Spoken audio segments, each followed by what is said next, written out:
Hello everybody. Geometry 9th standard का बड़ा ही interesting है। हमने अभी यूक्लिड्स ज्योमेट्री सीखा और यूक्लिड्स ज्योमेट्री में जो हमने कंसेप्ट सीखा वो बहुत ज़्यादा एप्लीकेबल होता है नॉर्मल स्कूल ज्योमेट्री में। और ये स्कूल ज्योमेट्री बच्चे आपको बहुत ध्यान से सीखना चाहिए, क्योंकि आगे चल के जब आप जेईई की तैयारी करेंगे तो वहाँ भी कोऑर्डिनेट ज्योमेट्री करके टॉपिक है, उसमें आपका स्कूल ज्योमेट्री बहुत बार इंसर्ट करते हैं। तो आइए ज्योमेट्री का पहला कंसेप्ट हम देखते हैं जो 9th स्टैंडर्ड में आपने सीखना है, वो है लीनियर पेयर। पेयर का मतलब तो आप समझ गए, दो। लीनियर का मतलब क्या? Straight line. Generally linear equation एक स्ट्रेट लाइन को रिप्रेजेंट करता है। तो ऐसे पेयर्स ऑफ एंगल जो कि एक स्ट्रेट लाइन बना रहे हो, हम उसको लीनियर पेयर कहते हैं। ये तो अपनी एक लॉजिकल थिंकिंग है।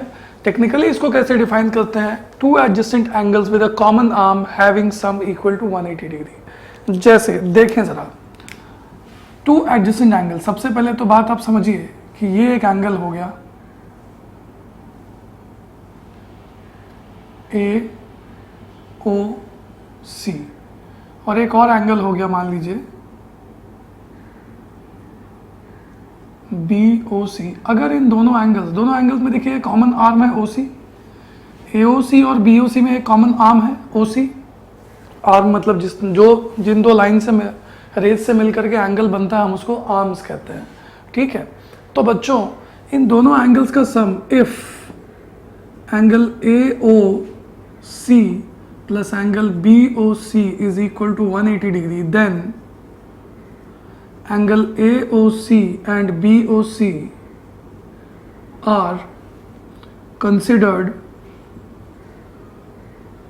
Linear pair angles. और अगर ये कंप्लीटली मिला के 180 डिग्री बनाते हैं तो बेसिकली ये एक स्ट्रेट एंगल हो गया, है ना। और अगर ये स्ट्रेट एंगल हो गया, then point to be noted over here is that A O B is a straight line. ठीक है, अब इसका थोड़ा सा एक कन्वर्स वर्जन देख लेते हैं अपन। कन्वर्स क्या कि if A B is a straight line, मान लो अगर एक स्ट्रेट लाइन है मेरे बच्चों, है ना, ए बी अगर स्ट्रेट लाइन है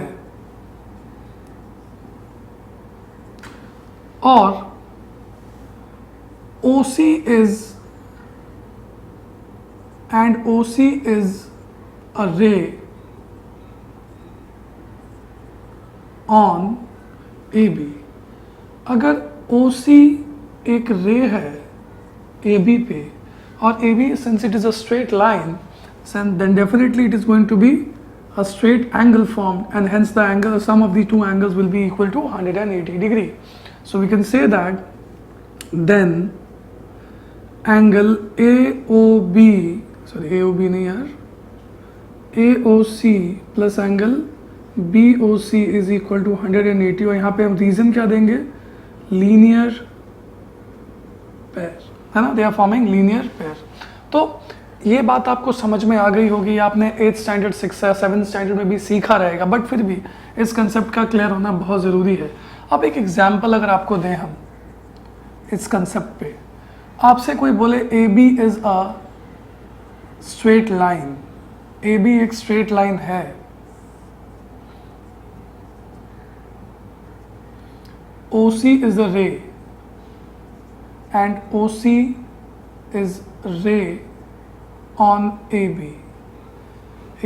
OC is a ray on AB. You have to find x. Simple लिख दिया, find x। ये एंगल मान लो 2x हो गया, ये एंगल मान लो 3x हो गया। आप एक बात समझो, सोल्यूशन यहाँ कैसे करेंगे? सोल्यूशन ये होगा कि सबसे पहले हम बोलेंगे सर AOC और BOC कैसे हैं? They are linear pair angles. Angle AOC plus angle BOC is equal to 180। Reason लिखेंगे लीनियर पेयर। AOC कितना भाई 3x, BOC कितना 2x is equal to 180। 5x is equal to 180, तो x is equal to what? 180 upon 5 मतलब 36। ये 36 आ गया बच्चों। अब 36 आया तो simple angle, therefore angle AOC is equal to 3x, तो 3 इंटू 36 मतलब 8 डिग्री। वैसे ही आप एंगल BOC भी निकाल सकते हैं। This is how the concept of linear pair is being used in geometry. उम्मीद करता हूँ ये आपको समझ में आया है। नोट करें, हम आगे और क्वेश्चंस करेंगे। तो आइए बच्चों कुछ एग्जांपल्स देखते हैं। Question number 1, find x if AOB is a straight line. AOB straight line है, स्ट्रेट लाइन है एंड OC इज अ रे ऑन इट। तो क्लियरली अपने को दिख रहा है कि ये दोनों एंगल्स का सम 180 होगा, क्योंकि एक स्ट्रेट लाइन होता है तो ये पूरा का पूरा एंगल ओवरऑल 180 होता है, और ये कंसेप्ट है लीनियर पेयर का। तो हम क्या लिखेंगे सॉल्यूशन में? यहाँ पे सॉल्यूशन में ये लिखेंगे बच्चों की भाई angle AOC plus angle BOC, ये वाला angle, it is equal to 180 degree.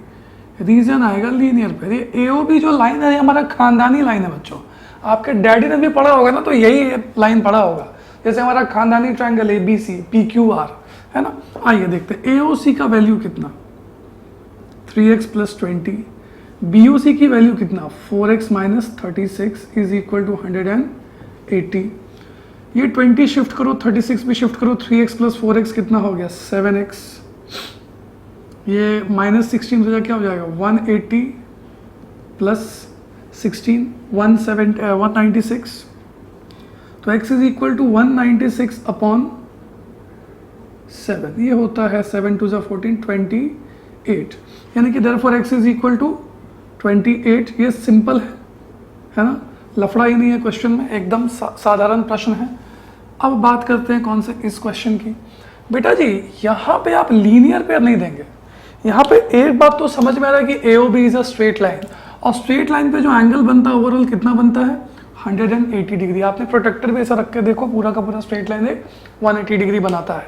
Now so you can say over here कि angle AOC plus angle DOC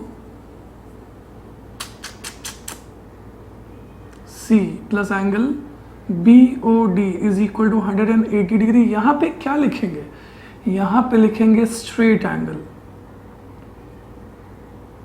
है ना। Straight angle is equal to 180 degree. यहाँ पे 3 एंगल्स का जोड़ करके 180 आ रहा, लीनियर पेयर नहीं यूज करेंगे। AOC 3x minus 5, COD 55, BOD x plus 20 is equal to 180।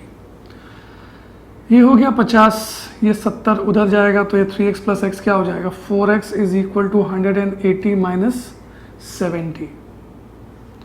So x is equal to, है 110 होगा तो 110 अपॉन 4, ये आएगा आपको 27.5 आई गेस। हाँ ठीक है ना। तो उम्मीद करता हूँ ये बातें आपको समझ में आ गई हैं। इस तरीके से हम लीनियर पेयर के कंसेप्ट को यूज़ करते हैं। थोड़ी और बातें अभी जानेंगे, है ना, नोट करें आप इसको। तो आइए बच्चों देखते हैं क्वेश्चन नंबर 3। क्वेश्चन नंबर 3 को सॉल्व करने से पहले थोड़ा एक छोटा सा कंसेप्ट है जिसको हम कहते हैं वर्टिकली ऑपोजिट एंगल्स का कंसेप्ट, और वो इक्वल होते हैं। देखिए वर्टिकली ऑपोजिट एंगल्स क्या होते हैं, आपको समझाते हैं। क्या लिखा है थ्योरम यहाँ पे, क्या है देखो, vertically opposite angles are equal. ठीक है, अब जब ये इक्वल है बच्चों, तो ये कैसे एंगल्स होते हैं। जैसे मान लो क्या कहते हैं भाई थ्योरम कि if AB and CD intersect at a point O, मान लो ये AB है ना, हमारे खानदानी लाइंस, और ये CD,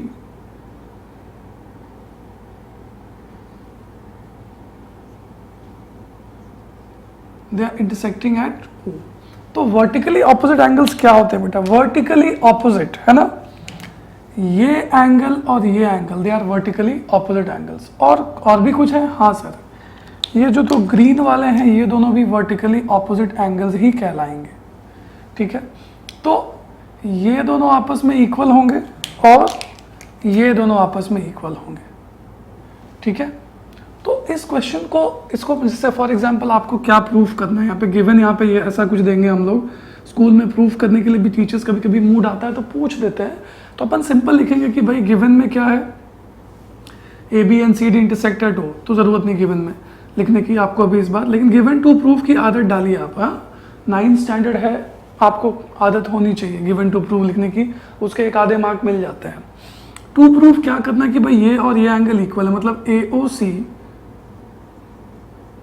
is equal to angle BOD। दूसरा क्या प्रूफ करना है, AOD is equal to angle BOC।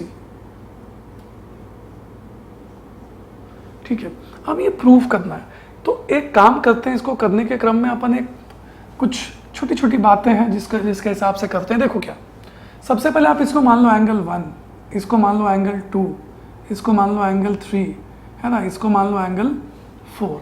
अब आप एक बात देखो, अगर ये ऐसा लाइन है और ये एक ऐसा रे है, तो ये दोनों एंगल्स का सम कितना होगा, 180 degree.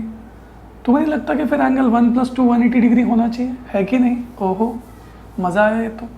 Now angle 1 + angle 2 is equal to 180 degree, linear pair. इसको 1 मान लो भाई। अब क्या, हाँ, एंगल 2 + एंगल 3, ये भी 180 डिग्री, इसका भी रीजन क्या, लीनियर पेयर, इसको मान लो 2।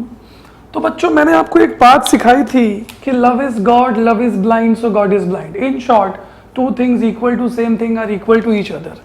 क्या है भाई, this two idiots are equal to 180 degree, these two assholes are equal to 180 degrees. So what you can say, idiots is equal to assholes. See, love is God, love is blind, so God is blind. So now from 1 and 2, what you can say, from 1 and 2 you can say that sir ji, angle 1 + angle 2 is equal to angle 2 + angle 3, क्योंकि 1 + 2 भी 180 degree, 2 + 3 का value भी 180 degree, ये 2 उड़ेंगे, angle 1 is equal to angle 3 हो गया। Angle 1 क्या है, एंगल AOC। एंगल 3 क्या है, एंगल BOD या DOC। बात में दम है। तो ये बात हमारी प्रूफ हो गई, काफ़ी सिंपल प्रूफ था ये, है ना। सिमिलरली आप उसको अगला वाला पार्ट भी कर सकते हैं। कैसे कर सकते हैं, क्या करेंगे भाई, अपन को पता है ना कि 2 + 3 इज 180 डिग्री। अपने को ये भी पता है कि सर अगर ये लाइन हो और ऐसा हो तो भी इन दोनों का सम 180 डिग्री ही होगा। तो 3 + 4 is equal to 180 degree. So what you can say, also angle 3 + angle 4 is equal to 180। यहाँ भी रीजन लिखेंगे लीनियर पेयर, और इसको दे देंगे third.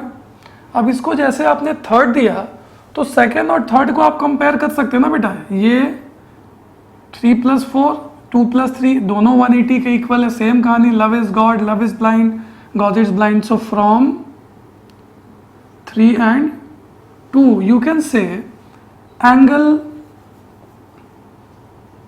2 + angle 3 is equal to angle 3 + angle 4।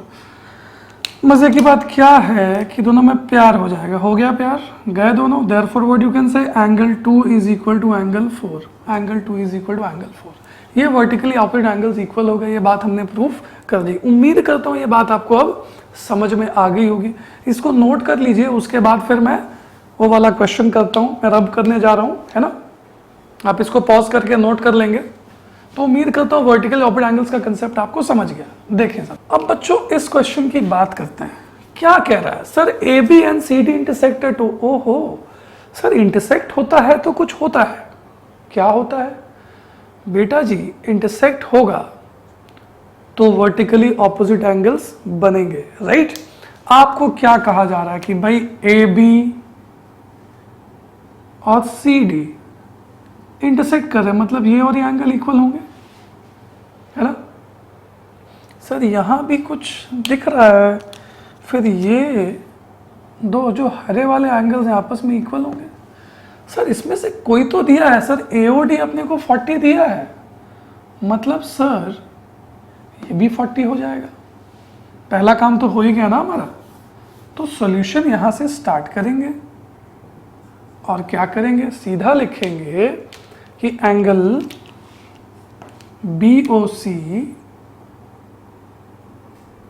Is equal to, थोड़ा जगह ज़्यादा होनी चाहिए, angle BOC is equal to angle AOD। और यहाँ पे रीजन लिखना बहुत ज़रूरी है, वर्टिकली ऑपोजिट एंगल्स, है ना, V.A.A, है ना। ये अगर आप रीजन नहीं लिखेंगे ना बच्चों, आपके टीचर्स पक्का मार्क्स काट देंगे आपका। तो therefore what you can say, angle BOC is equal to 40। तो खुशी के साथ ये एंगल 40 डिग्री हो गया। अब आपको क्वेश्चन में कुछ और भी दिया है, सर BOC और AOE मतलब ये एंगल और ये एंगल दोनों मिला के कितने हैं, 70 डिग्री। तो लिखेंगे also angle BOC plus angle AOE is equal to 70 degree. ये अपन गिवन लिखेंगे यहाँ पे, ये गिवन है। देखो आप कुछ भी चीज़ लिख रहे हो ज्योमेट्री में ना, तो आपको उसका रीज़न लिखना चाहिए कि ये बात आपको कहाँ से मालूम पड़ी, है ना। नहीं तो आपकी मैडम आपसे पूछेंगे बेटा ये कैसे आया, सरस्वती माँ ने तुम्हारे कान में आके बोला था कि ऐसा होने वाला है, नहीं ना, तो उसका प्रॉपर रीज़न होना चाहिए। देखें तो BOC plus AOE is equal to 70 degree. Sir BOC तो अपने को पता है 40, यहाँ तो इलेक्शन अपन जीत गए हैं, है ना। अब ये 70 शिफ्ट करेंगे तो एंगल AOE कितना हो गया, 70 minus 40, therefore angle AOE is equal to 30 degree. सही है ना। सर एंगल AOE तो मिल गया, लेकिन अब क्या, कुछ और भी चाहिए अपने को ना। हाँ चाहिए। तो बच्चों AOE निकल गया 30 डिग्री। इसके बाद क्या, कुछ ना कुछ काम करेंगे। थोड़ा ये स्माइली जगह ज़्यादा खा रहा नहीं, एक काम करते हैं, इसको हटा देते हैं और यहाँ पे लिखते हैं नाउ। अपने को क्या पूछा है, अपने को sir reflex of angle EOC भी पूछा है। तो सबसे पहले तो EOC निकालना चाहिए अपने को, है ना। रिफ्लेक्स एंगल ये हो गया, ये रेड वाला पूरा का पूरा, जैसे मैं आपको बताऊंगा अभी। पहले इसको मिटा देता हूं थोड़ा। आपको पता है ना कि ये तीनों एंगल्स का सम 180 डिग्री होगा, क्योंकि पूरा का पूरा एक स्ट्रेट एंगल है ना। तो लिखेंगे angle AOE plus angle EOC plus angle BOC is equal to 180 degree. Reason होगा स्ट्रेट एंगल, ये एंगल का साइन होता है ना, स्ट्रेट एंगल। अब आप एक बात जानते हैं कि इन दोनों में तो पहले से ही आ रही है भाई, AOE प्लस BOC, AOE और E प्लस BOC 70 डिग्री है। तो क्लियरली हम इन दोनों के बदले क्या लिख सकते हैं, we can write this 70 degree plus angle EOC is equal to 180 degree. दोस्तों इसके बाद क्या, ये 70 उधर जाएगा, so therefore what you can say angle EOC is equal to 110 degree. Now अब हमसे पूछा गया है reflex angle EOC। Reflex angle EOC की अगर बात करें बच्चों, तो रिफ्लेक्स EOC तो ये हो गया, ये ब्लू वाला एंगल। तो EOC का रिफ्लेक्स क्या होगा, ये पूरा का पूरा इसके पीछे का एंगल, है ना, ये पूरा। तो ये पूरा का पूरा दोनों को अगर रिफ्लेक्स को और EOC के रिफ्लेक्स को और EOC को दोनों को अगर ऐड करें तो कंप्लीट एंगल हो जाएगा 360 डिग्री के बराबर, जो कि मैंने आपको अभी प्रीवियस सेशन में बताया है। Now also angle EOC plus reflex angle EOC is equal to 360। EOC तो पता है 110, reflex angle EOC is equal to 360। Shift करो, therefore reflex angle EOC is equal to 250। उम्मीद करता हूँ ये बात आपको अच्छे से समझ में आ गई होगी। यहाँ से स्माइली मिटाया था हमने, है ना, नोट करें। ऑलराइट पीपल, तो आते हैं अपने क्वेश्चन नंबर 4 पे। क्वेश्चन नंबर 4 में कुछ बाइसेक्टर वर्ड का यूज़ किया बच्चों, तो थोड़ा सा यूक्लिड्स ज्योमेट्री के हिसाब से बाइसेक्टर का कंसेप्ट को समझते हैं, और अगर बाइसेक्टर दिया हुआ हो तो उसको हम किस तरीके से रिप्रेजेंट करेंगे, क्या क्या चीज़ें होंगी, क्या क्या कॉन्सिक्वेंसेज आप कह सकते हैं उसको। कॉन्सिक्वेंसेज कुछ नहीं होते मैथ्स में, मैथ्स में तो चीज़ें अच्छी ही होती है जो भी होती है। देखिए ज़रा बाइसेक्टर वर्ड का मतलब क्या होता है। बाइसेक्टर वर्ड जो होता है, अगर कोई भी चीज़ दो पार्ट्स में डिवाइड हो और वो दोनों पार्ट्स इक्वल हैं, तो we say that that quantity is being bisected, है ना। बाइसेक्ट होने का मतलब क्या होता है? To bisect means divide into two equal parts या फिर हाफ्स, ठीक है। अब इक्वल हाफ्स लिखे, अब सिंपल ही सोचो ना, आप 50 किलो के हैं, आपको दो इक्वल पार्ट्स में डिवाइड कर दिया, तो एक किलो 25, दूसरा किलो भी 25, 25 इज व्हाट, हाफ ऑफ 50। यानी कि हम ये भी कह सकते हैं कि अगर कोई भी चीज बाइसेक्ट हो रही है, if anything is bisected, it means those two parts will be equal to half of the whole, है ना। तो यहाँ पे नोट में हम एक बात और लिख सकते हैं कि if any quantity is bisected, then each part is half of the whole। कहने का मतलब क्या है कि अगर मान लीजिए एग्जाम्पल मैं आपको दूं, अगर x को आप दो पार्ट्स में डिवाइड कर दो, है ना, पार्ट A और part B, and if it is bisected, x is bisected, तो a जो होगा वो हाफ ऑफ x होगा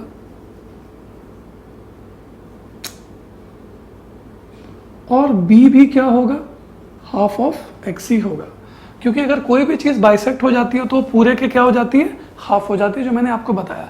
अब इसको ज्योमेट्री में कैसे देखते हैं हम, आए देखें। अगर ये एक लाइन है ए बी, हमारा खानदानी लाइन आप सब जानते हैं, है ना मित्रों, देखें, और मान लो एक लाइन है पी क्यू जो कि इसको बाइसेक्ट कर रहा है। हमको क्या लिखे कि ए बी इज बाइसेक्टेड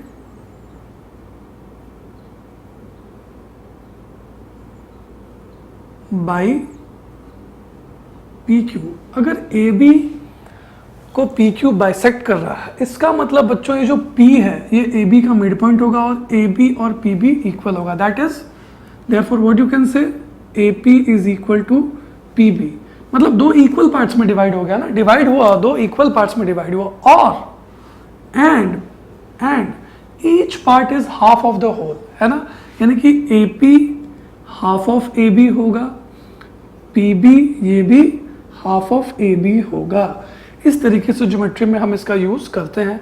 थोड़ा और एक यूज देख लें इसका हम, क्या भाई, अगर मान लो एक एंगल है,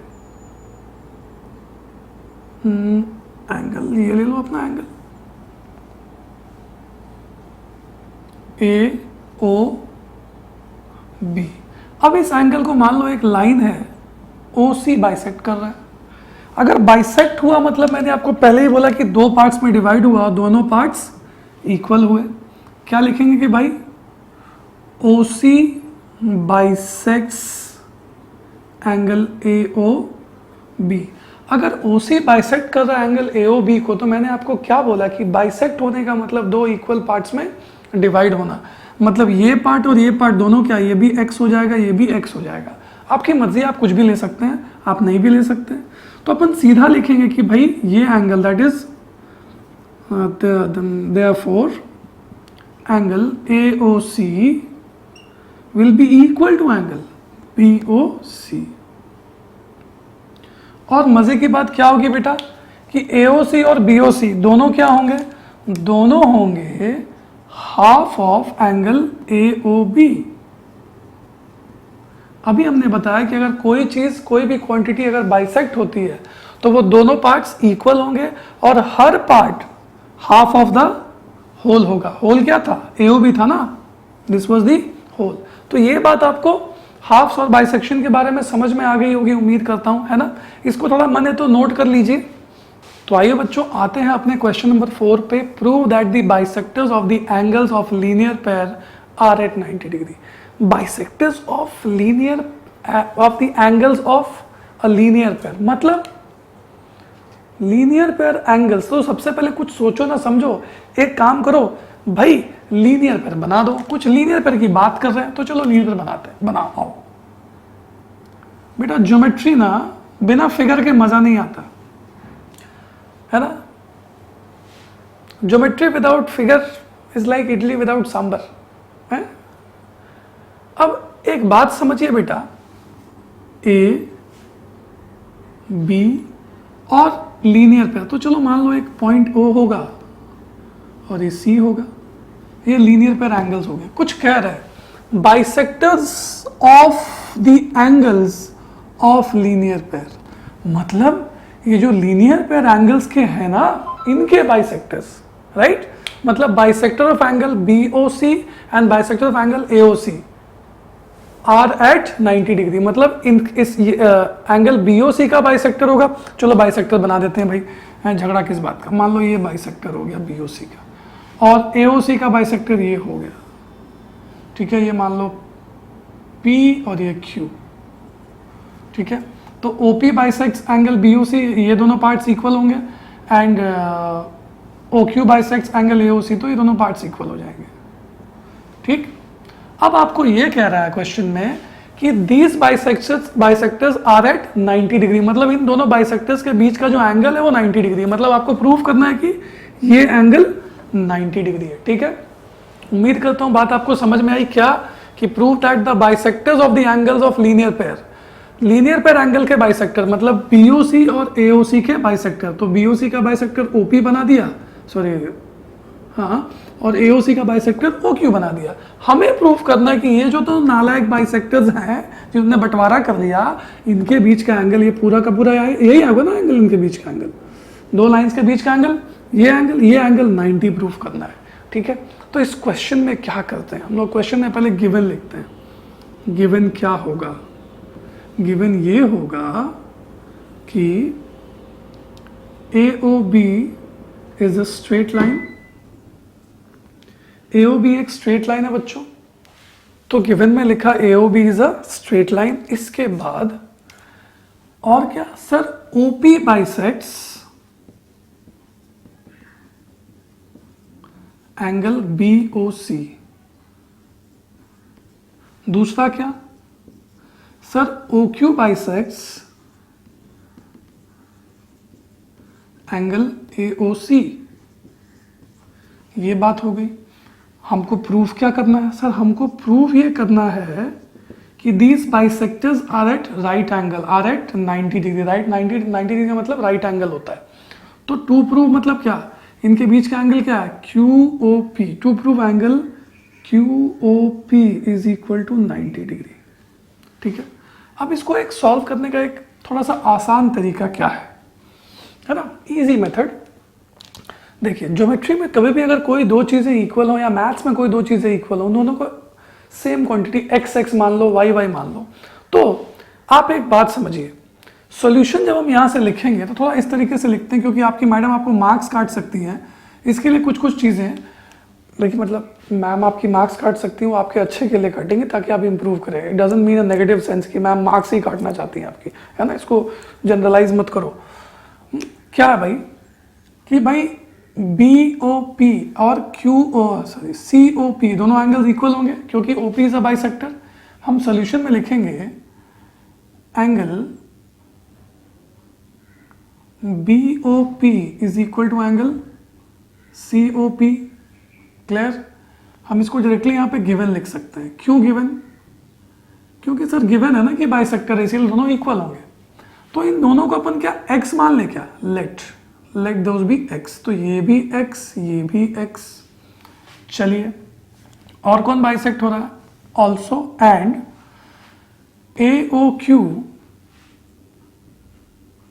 is equal to angle QOC।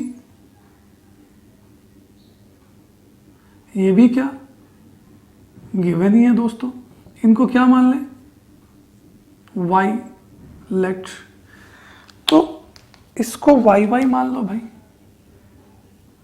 अच्छा एक बात आप जानते हो बच्चों कि ये पूरा का पूरा ओवरऑल 180 डिग्री होगा because it is a straight angle. तो अपन लिख सकते हैं, क्या लिख सकते हैं कि एंगल AOQ मतलब ये वाला angle plus angle QOC plus angle POC plus angle BOP is equal to 180 degree. Reason आएगा स्ट्रेट एंगल आएगा। AOQ QOC y plus y, ये x plus x is equal to 180 degree. ये क्या हो गया 2 इंटू एक्स प्लस वाई हो जाएगा 2x 2y is equal to 180। ये 2 से 180 जाएगा 90। x प्लस वाई है क्या सर? x प्लस वाई यही एंगल है ना। अरे ये तो हो गया angle POQ is equal to 90 degree. उम्मीद करता हूँ ये बात आपको समझ में आ गई। बहुत ही प्यारा प्रश्न है, आपके टीचर्स का फेवरेट भी है। हम इसको थोड़ा सा एक घुमा करके एक और मेथड से करेंगे, पहले आप ये मेथड नोट करें। तो बच्चों इसी क्वेश्चन को थोड़ा एक ऑल्टरनेट वे से सॉल्व करते हैं, क्योंकि वो मेथड XX वाला सिर्फ इस क्वेश्चन के लिए काम आएगा, लेकिन जो अभी ऑल्टरनेट मेथड मैं आपको बताऊंगा ये प्रॉपर ज्योमेट्री के एक्सियोम को यूज करके बताऊंगा, है ना। ये मेथड थोड़ा सा आपको घुमावदार लगेगा, लेकिन ये भी मेथड काफी अच्छा है, इंटरेस्टिंग है। ध्यान दे जरा, ऑल्टरनेट मेथड लेते हैं सॉल्यूशन अपना। बेटे देखिए आपको क्या प्रूफ करना है, QOP 90 डिग्री। सबसे पहले एक काम करो, QOP किसके बराबर है सर? QOP ये एंगल और ये रेड और ये ब्लू एंगल से जोड़ करके बना है QOP पूरा का पूरा, ये पूरा है कि नहीं। तो अगर QOP की बात करते हैं तो ये एंगल और ये एंगल को जोड़ देंगे तो अपने को QOP मिलेगा। तो ज्योमेट्री का एक रूल होता है कि अगर आपको जो प्रूफ करना है सबसे पहले आप देखें कि वो किसके बराबर है। सर हम यहां पे देखते हैं एंगल, यहां से थोड़ा ले लें, angle QOP is equal to how much? Sir angle QOP is equal to QOC plus angle POC। ठीक सर, यहां पे क्यों जगह छोड़ दिया? छोड़ा है ना, देखो कैसे। देखो अपने को पता है सॉल्यूशन यहां से लेंगे अपन, अपने को पता है कि angle AOQ is equal to angle QOC बराबर, दोनों इक्वल है क्योंकि बाइसेक्ट हो रहा है। और मैंने आपको एक बात समझाई थी बच्चों कि अगर कोई बाइसेक्ट हो रहा है तो each part will be equal to half of the whole. Sir ये AOQ और QOC किसको बाइसेक्ट करने में मिल रहा है? AOC को बाइसेक्ट करने पे मिल रहा है, मतलब ये दोनों क्या होंगे? Half of angle AOC। कोई डाउट? इसके बाद and sir ji OP bisect कर रहा है BOC को, तो ये और ये एंगल इक्वल, तो इसको भी लिखेंगे क्या? Angle BOP is equal to angle PO या POC, यस। और ये क्या होगा? Half of angle BOC। ठीक, अच्छा तो सर एंगल QOP अपने को पता है, QOC प्लस POC। QOC के बदले क्या लिख देंगे दोस्तों? हाफ ऑफ एंगल AOC, तो लिखा half angle AOC plus POC के बदले अपन क्या लिखेंगे? Half of angle BOC। दोनों में से हाफ निकाल लो, कॉमन आएगा मजा क्या? Angle AOC plus angle BOC।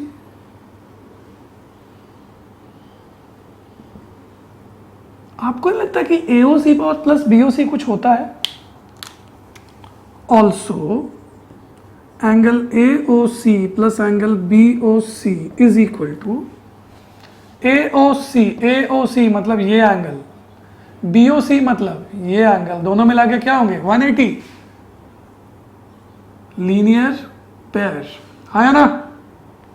यहां पे लिखेंगे नाउ, है ना, थोड़ा आपको सटीक से समझा रहा हूं। तो ये हो जाएगा 180 डिग्री, तो हाफ इंटू 180 डिग्री। सर ये तो 90 डिग्री हो गया, हमको यही प्रूफ करना था। Therefore what you can say angle QOP is equal to 90 degree, है ना। उम्मीद करता हूँ ये तरीका भी आपको ठीक लगा होगा, है ना। नोट करें।